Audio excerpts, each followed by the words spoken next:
Just yesterday, it was reported in the news that a teenager who set fire to several pop-up booths at VivoCity and Harbourfront Centre in March this year was found to be experiencing major depressive disorder and obsessive-compulsive disorder. The reports also mentioned that he had been facing financial stress at home and that his actions may be a form of coping. This incident does not mean that every act of mischief stems from mental illness, but it does bring into sharp focus that mental health challenges are faced by some of our youths, challenges that often remain unseen until they manifest in troubling ways. According to the National Youth Mental Health Study conducted by IMH between 2022 and 2023, 1 in 3 young people reported experiencing severe or extremely severe symptoms of depression, anxiety, or stress. Those who spend more than 3 hours daily on social media were especially at risk. And perhaps most concerning of all, nearly a third of youth with severe symptoms do not seek help. They worry about whether treatment will work, fear social stigma, or have privacy concerns. Unfortunately, there is no vaccine for mental illness. So how do we help our children build psychological immunity?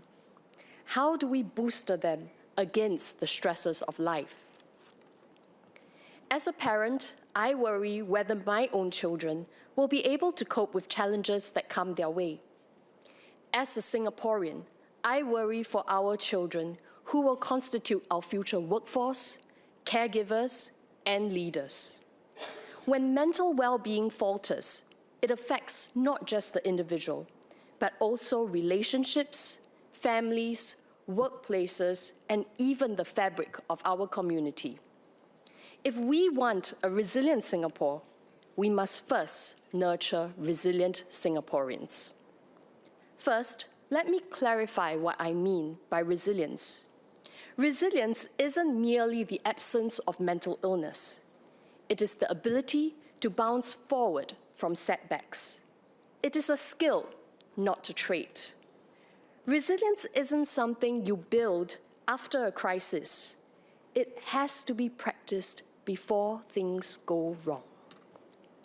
Just as muscles need to be flexed to grow stronger, resilience must be trained early, continuously, and deliberately, especially in schools where children form habits and mindsets that last for a lifetime. Investing early ensures that every child has the opportunity to build, practice, and strengthen these skills across each stage of their development. But lessons alone are not enough. Mental resilience must be lived, not lectured. Practiced through repetition, reinforced through experience, until these coping habits become second nature. So that when stress inevitably comes, these habits are reflexive, automatic, and strong enough to carry them through. Since 2021, the Ministry of Education has strengthened its character and citizenship education syllabus. It includes mental health literacy, emotion regulation, coping strategies, stigma reduction, and peer support. Lessons now incorporate breathing and calming exercises, and these are reinforced through values in action projects and co-curricular activities. A broader ecosystem of support has also been built around this effort. The Parenting for Wellness Toolkit, the scope for examinations for non-graduating students has been reduced, more than 1,000 teacher counselors are being trained, and termly check-in surveys allow teachers to monitor students' social-emotional well-being more systematically. Beyond MOE, national initiatives continue to play an important role. HPB's It's OK to Reach Out campaign and NCSS Beyond the Label movement help normalize help seeking.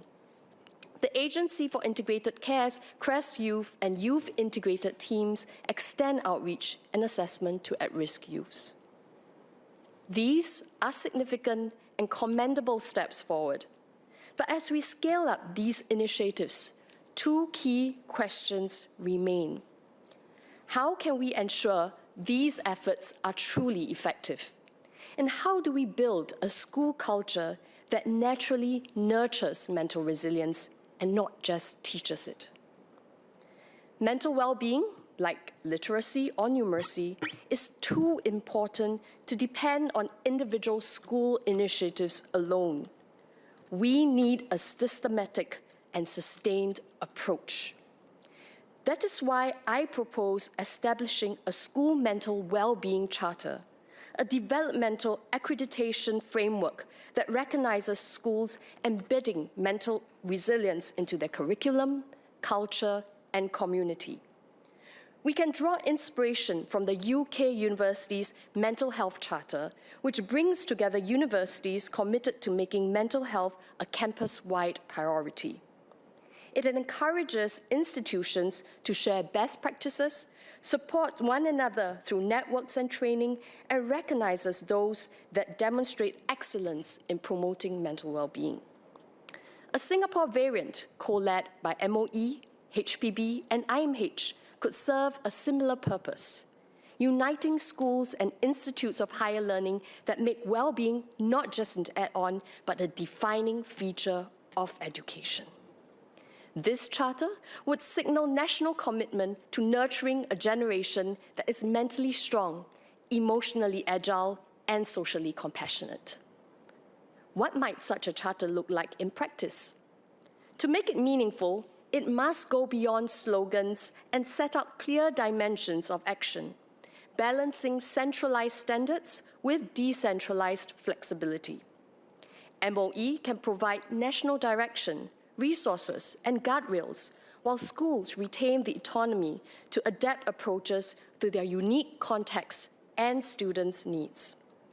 There are three dimensions where this partnership can be most impactful. Number one, strengthening practice and experiential learning. Resilience, like any skill, must be practiced, not preached.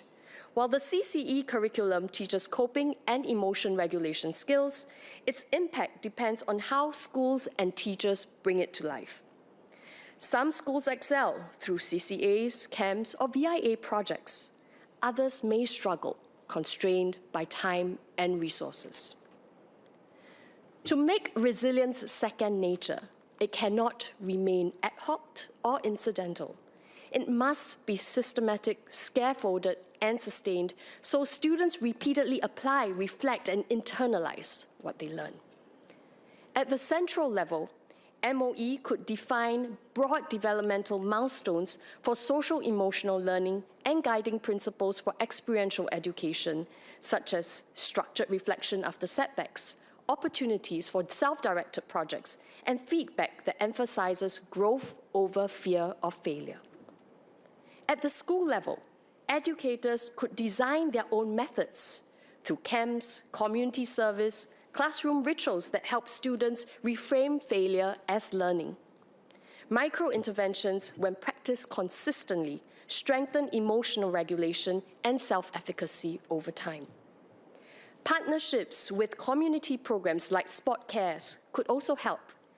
I recently met youths from Sport Care's Champion Leadership Program, who organized a carnival for seniors and persons living with dementia.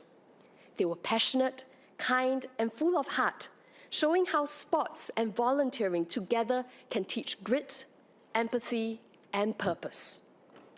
By tapping on community partners, volunteers, and youth networks, schools can enrich experiential learning without overstretching educators, allowing them to focus on guiding rather than carrying the process. Through the Charter, such practices can be shared, refined, and scaled so that no student's exposure to resilience building depends purely on which school they attend. Because resilience cannot be downloaded from a PowerPoint slide. It must be lived, rehearsed, and reinforced again and again until it becomes part of who our students are. Number two, enhance measurement, evaluation, and continuity. if we are to take mental resilience seriously, we must measure it with the same rigor that we measure academic outcomes. What gets measured gets improved. Currently, data on student well-being is often gathered through one-off surveys or teacher observations, valuable but inconsistent. Without a coherent system, we cannot tell which approaches work best, for whom, and why. To strengthen accountability and learning, the Charter could establish a national evidence framework for student well-being. At the central level, MOE could coordinate research using validated measures of subjective well-being, belonging, and resilience, not to diagnose, but to understand growth and guide interventions. At the school level, educators could use this data to refine their programs, track progress over time, and share best practices through MOE's networks of practice. Beyond termly check-ins, such a framework could track both immediate outcomes, such as knowledge and use of coping strategies, and longer-term effects like sustained resilience and belonging. Crucially, it would shift our focus from identifying problems like anxiety or stress to measuring strengths, such as happiness, optimism, and resilience. Importantly, this support should extend across every key transition, from primary to secondary school, from ITEs, junior colleges, polytechnics to university, and eventually into the workforce. These are the stages where stress often peaks, yet structured mental health support can taper off. Like the UK University's Mental Health Charter, Singapore's version could pair measurement with accreditation, where reviews consider indicators such as the strength of peer support networks, perceived accessibility of counselors, and teacher readiness to address mental well-being. This approach ensures we do more than collect data. We also close capability gaps and recognize schools that lead the way. The goal is not to rank or penalize, but to help every school understand its progress and areas for growth. It would also allow MOE to identify exemplary practices that can be scaled nationally, creating a culture of shared accountability and collective uplift. Because what we choose to measure signals what we value. And when we value well-being as much as grades, both can thrive together. Number 3, build a supportive and inclusive culture. Even with strong programs and robust data, resilience cannot flourish without the right culture. Data tells us what is happening. Culture determines why it happens and whether change endures. At the central level, MOE can set the tone through 3 pillars: wellness, belonging, and success.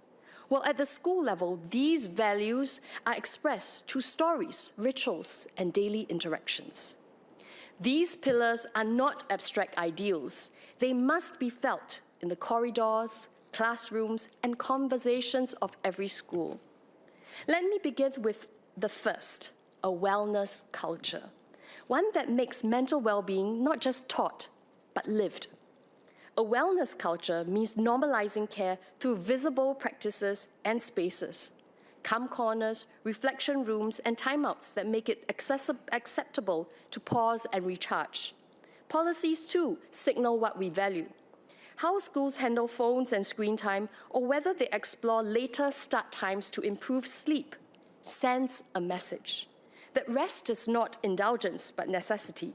Sleep deprivation is not a badge of diligence. It is a silent threat to mental health. Encouraging sports and outdoor activities likewise reinforces well-being. Exposure to sunlight, physical activity, and teamwork all strengthen mental and emotional health. We can also strengthen peer support networks through structured training and recognition, integrating peer helpers into the school system through accreditation or scholarships. When peer support is legitimized, help-seeking becomes normalized. Finally, language shapes culture. We must move away from labels like strawberry generation or sheltered children. Such words stigmatize rather than strengthen. They close doors instead of opening minds. But wellness alone is not enough. Students also need to feel that they belong, that they are part of something larger than themselves. This brings me to the second pillar, a school culture of belonging. Research shows that a strong sense of school belonging is one of the most powerful predictors of resilience. When students feel seen, supported, and accepted, they are better able to cope with setbacks. Belonging breeds resilience, and resilience deepens belonging. To nurture belonging, schools can foster kindness as a daily habit, encouraging small acts of care, peer recognition, and teacher affirmations. Experiencing kindness, whether online or offline, reinforces connection. Unkindness fractures it. Small everyday gestures of care build the community spirit that sustains well-being. Yet belonging alone is not the destination. Our students also need to understand what it truly means to succeed and to redefine success in ways that give meaning, not pressure. This leads to the third pillar, a success culture. Singapore has long prized success defined by grades and material achievement, but true success should include growth, purpose, and contribution. MOE has taken important steps through subject-based banding and applied learning pathways to broaden our definition of success. The next step is to embed this shift in school culture through stories, symbols, and rituals that reflect a fuller picture of excellence. Schools could highlight diverse pathways in assemblies, tell alumni stories that go beyond grades, and celebrate perseverance, creativity, and community service as much as academic results. At the same time, culture change also means addressing the unspoken pressures that erode resilience. The tuition race, excessive comparison, and the fear of failure. Reducing rote learning, valuing soft skills, and promoting sustainability-oriented values can help students see success as meaningful living, not mere performance. Because true resilience is not only about enduring pressure. It is about having the freedom to pursue purpose without being crushed by expectation. Here again, the Charter can guide this transformation by setting broad cultural benchmarks for schools to interpret locally. Do students feel psychological safety and belonging? Is success recognized beyond academics? Are conversations about mental health open and stigma-free? In essence, practice builds skills and habits. Measurement builds accountability and learning. And culture builds meaning and motivation. Together, they form a resilience ecosystem where each reinforces the other. Practice without culture becomes tokenism. Measurement without practice risks bureaucracy. Culture without structure leads to inconsistency. To bring this ecosystem to life, an MOE-led school mental well-being charter could provide the unifying framework. It would serve three purposes: to signal national priority by recognizing mental well-being as a core dimension of education, to promote consistency by setting minimum standards of psychological safety and resilience building, and to encourage innovation, recognizing schools that model excellence in student well-being. This charter could be co-led by MOE, HPB, and IMH, rolled out across all school types, and supported by mentorship and peer learning networks. Rather than ranking schools, it would celebrate those that lead with care, helping others to learn and grow. Dr. Chen, you might want to round up soon. Mr. Speaker, as a member of the Young PAP and the PAP Mental Health Group, I am committed to working with educators, parents, and youth advocates to strengthen the mental resilience of our young. Together, we can bridge policy and practice, supporting the Ministry of Education's efforts, sharing ground feedback, and developing community-led initiatives that make resilience a lived reality and not just a lesson plan.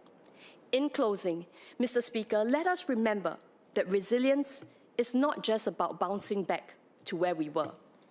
It's about bouncing forward to become stronger, steadier, and more connected. By aligning our children's mental well-being with our broader national ambition, we give meaning to the spirit of Forward Singapore, building a nation that is vibrant, fair, thriving, resilient, and united. Thank you.